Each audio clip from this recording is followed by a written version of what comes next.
Listen, I ain't got time for this. Don't speak to me like that. Come and speak to me, yeah?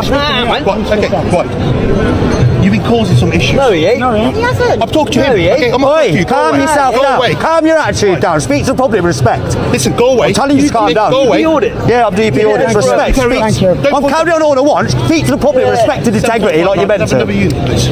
Why is there no police here? Go and speak to the inspector. You call through now and tell him to send police. You don't tell me what to do, pal. Oh, shut your attitude up as well, Right, you. go Wind away. your neck in. Wind Wind your neck in, yes. Wind my neck in. Yeah, Step you're away the from me, police please. officer. Step away from me. See that? That's a claim and a half. You're getting a claim against you. You little you're losing your job, you little. Yeah, you think so? See that, guys? That's assault. Witnesses, yeah? I do nothing wrong. You assaulted me. Right. On camera. Otherwise I'll spray you. Whoa. Yo, he's off his head. He can't be a copper. Whoa. That's look at that. Look at that. Wind your neck and look how bad he is. When the auditor calmly challenged the officer's rude and aggressive behavior, simply asking him to calm down and show some restraint, the officer didn't respond like a professional. Instead, he reacted with force, shoving the auditor to the ground over words alone. That kind of response is not only excessive, it's completely unjustifiable. What's most troubling is the mindset behind the action. This wasn't a split-second reaction to a threat. It was a deliberate act seemingly meant to assert control through intimidation. And why? Because someone dared to question his attitude. That's not law enforcement. That's a misuse of power. Officers are trained to handle scrutiny with composure, not to lash out when held accountable. The fact that this unfolded in front of numerous witnesses only makes it worse.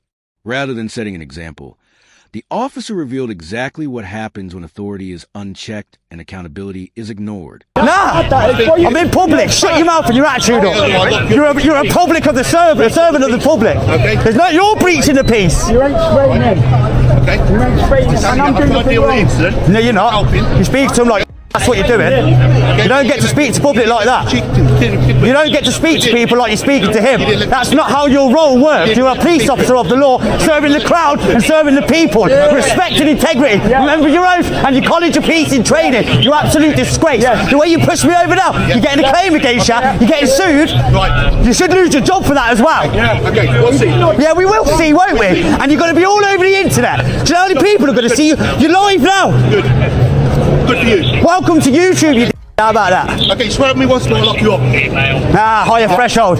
Is there any complainants? Is there any complainants from a swearing? Any complainants?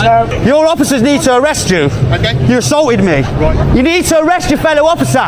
Section 26, he just pushed me on the ground, threatened me with powerful for telling him to rax himself. Now, arrest your officer now. The auditor calls for the officer to be arrested under Section 26 of the Criminal Justice and Courts Act 2015, which makes it a criminal offense for police officers to abuse their powers or engage in misconduct while performing their duties.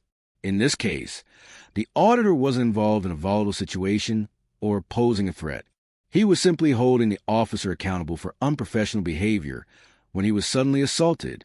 This incident closely echoes the case of former South Wales police officer Richard Healing, who was convicted under the same statute for abusing his authority to exploit vulnerable individuals. Just like in Healing's case, the actions seen here were not about enforcing the law. They were about misusing power to assert control. Healing's conviction serves as a powerful reminder that such conduct is not only unacceptable, but criminal, and it reinforces the legal precedent for holding officers accountable when they step outside the bounds of their duty. Lying on YouTube, you're going on YouTube, you don't do your jobs correctly, you're going to look like idiots. Nah, he's assaulted, he's assaulted me, mate. We need to work out what's gone on. He's pushed me, his foot to me like that because he was speaking to him like club and I told him to speak to members of the public respect like you're meant to and professionally, and that is the worst example. He needs to be fired, he's getting sued or we're putting a claim against him. That was outrageous. Arrest him. Arrest him. Do your job. The College of Policing tells you to arrest him. You need to relax, you need to calm down. You need to arrest him. You hear, you need to talk to me, tell me what's going on.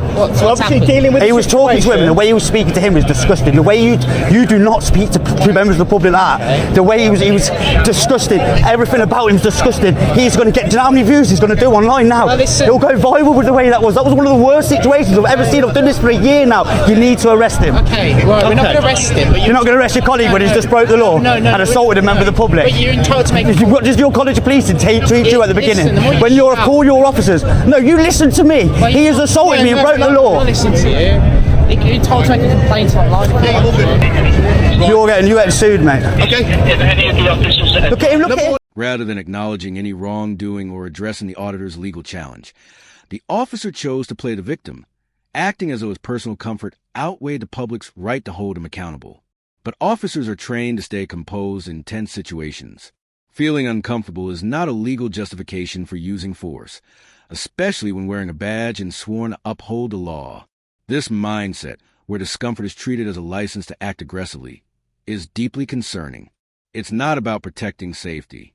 It's about asserting control. And when that control was questioned, the officer didn't de-escalate, didn't clarify his actions, and didn't walk away. He chose to push someone to ground, then attempted to justify it with an unsupported, baseless claim. That's not professional policing. That's misconduct, plain and simple. Okay. Right, identify yourself. 7459. Name, station. Okay, don't need to give money. Yes, you do. No. 3 forms. You've used your powers against Okay. me. 3 forms of identification. Don't point at me. I'll point all I Don't want. point at No. me. Yeah. 3 forms of identification. You're going to push me again, are you? If you can put it in my space, yes. Oh, you're in my space now. What would happen if I Oh, what pushed I'm you? doing? Well, you can try. Ah, see what I mean? Yeah. See this, people? Yeah.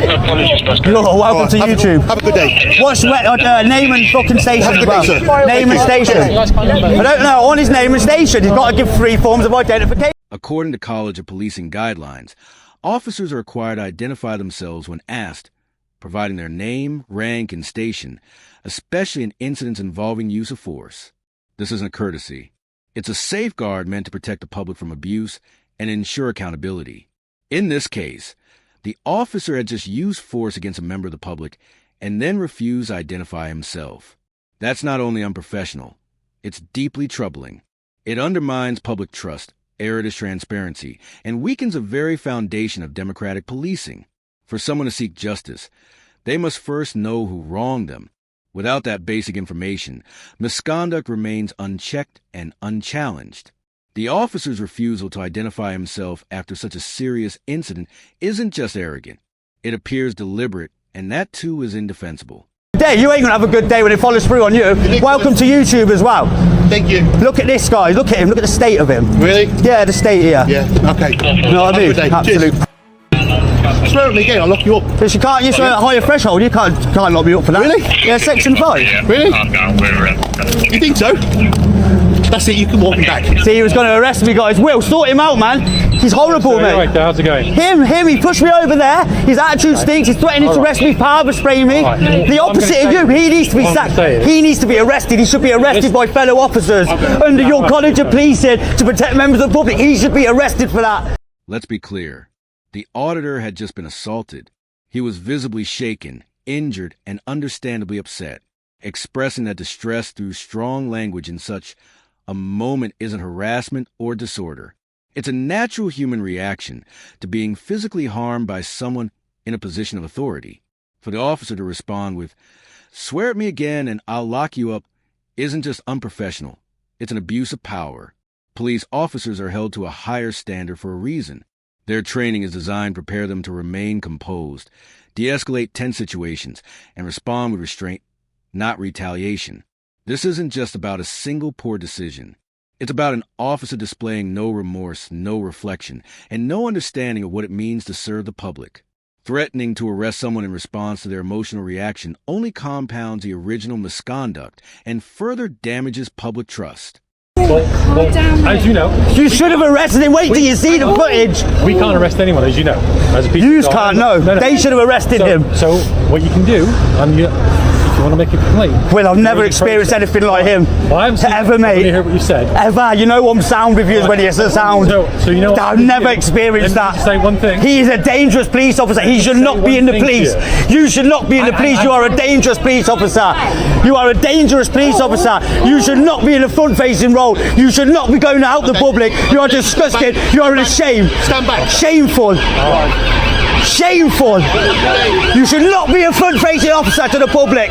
You are a danger to the public, my friend. You're the reason people like me exist, because of people like you.